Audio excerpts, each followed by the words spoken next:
pokok bahasan yang berikutnya, yang ketiga, apa itu negosiasi? Ya, singkatnya negosiasi itu adalah proses berunding antara dua pihak yang berbeda pendapat sehingga mencapai titik temu harapannya. Tapi yang kuncinya adalah dua pihak dari masing-masing kubu tanpa perantara orang lain.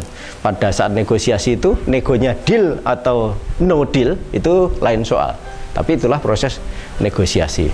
Tahapannya apa? Tahapannya masing-masing pihak tentunya perlu mempersiapkan, mempelajari dokumen-dokumen diri, kemudian mempelajari kekuatan lawan, mempelajari siapa kawan dan siapa lawan, siapa kawannya dari lawan kita, itu perlu dipelajari. Kemudian perlu strategi juga, strategi kita, kemudian siapa yang harus menjadi juru rundingnya, siapa yang harus menjadi negosiatornya. Itu kalau kita negosiasi. Kemudian bisa juga dengan cara-cara lain, siapa yang nanti bermain peran untuk untuk mempengaruhi orang lain atau pihak lain yang berhadapan dengan kita. Itu menjadi penting di dalam proses negosiasi. Kemudian juga pemilihan tempat dan waktu itu menjadi juga penting. Di mana negosiasi akan dilakukan? Ya, karena biasanya siapa yang membuat acara itu akan memimpin suatu pertandingan, kira-kira begitu ya. Yang penting disepakati.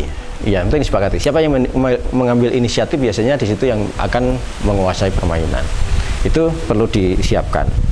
Nah, bagaimana kemudian proses negosiasi, strateginya? Kalau negosiasi itu tidaknya ada dua. Negosiasi berbasis posisi, negosiasi berbasis kepentingan. Apa maksudnya? Kalau negosiasi berbasis posisi itu, posisi adalah tawaran pertama yang dilemparkan, misalnya sebagai pengelola kawasan hutan, misalnya pokoknya kami ingin masyarakat keluar dari kawasan hutan. Itu posisi. Kalau pihak yang mengelola kawasan hutan, pokoknya kami ingin tanah ini menjadi hak kami. Itu posisi. Padahal di bawah itu sebenarnya dari sisi pengelola sebenarnya bisa saja tidak harus keluar, tapi ada pilihan-pilihan opsi lain yang dibenarkan oleh peraturan perundangan. Demikian juga bagi pihak penggarap masyarakat misalnya, itu tidak harus menjadi hak miliknya, tapi yang penting ternyata dari sisi kepentingannya, yang penting bisa tetap menggarap dan memperoleh hasil. Itu adalah posisi dan kepentingan. Kalau posisi biasanya lemparan pertama itu posisi. Kalau masyarakat harus keluar itu posisi. Tapi sebenarnya kepentingannya apa? Kepentingannya hutannya tetap terjaga meskipun bersama masyarakat dan sebagainya. Posisi di masyarakat biasanya ini menjadi lahan milik kami, keluar dari kawasan hutan. Itu posisi pertama. Tapi kalau ditanya kepentingannya sebenarnya selama masih bisa memanfaatkan ini dan tidak diganggu gugat dan sah, itu adalah menjadi baik. Itu basisnya, sehingga itu perlu didekati. Kelima, itu adalah tentang teori mediasi. Apa mediasi? Mediasi adalah proses perundingan antara dua pihak tadi. Kalau negosiasi antara pihak A dan pihak B tidak menemukan titik temu, maka para pihak harus menyepakati menggunakan pihak ketiga sebagai mediator. Inilah proses mediasi. Nah, proses mediasi bedanya ada pihak ketiga. Kalau negosiasi tidak. Nah, masing-masing pihak tetap harus mempersiapkan negosiator. Tetap perlu mempersiapkan dokumen-dokumen klaim, tetap mempersiapkan kekuatan-kekuatan di internalnya, perlu mempelajari kekuatan dan kelemahan pihak lawan, dan seterusnya. Termasuk juga di mana proses mediasi akan dilakukan, ini menjadi penting juga, termasuk siapa yang menginisiasi. Nah, termasuk usulan siapa mediatornya boleh diusulkan, selama disepakati oleh pihak yang lain. Karena kalau nanti diusulkan, jangan-jangan itu mediatornya adalah menantunya, jangan-jangan mediatornya adalah orang dekatnya. Itu bisa dicurigai seperti itu.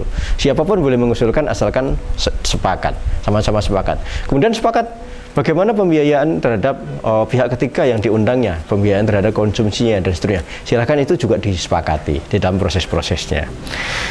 Iya, itu kawan-kawan ada 7 pokok bahasan yang perlu kita lewati pada materi pelaksanaan penyelesaian konflik sumber daya alam. Itulah pokok bahasan yang akan kita terima dan kita pelajari pada materi pelaksanaan penyelesaian konflik sumber daya alam. Baik, selamat berlatih, bisa baca teksnya, kemudian lihat videonya.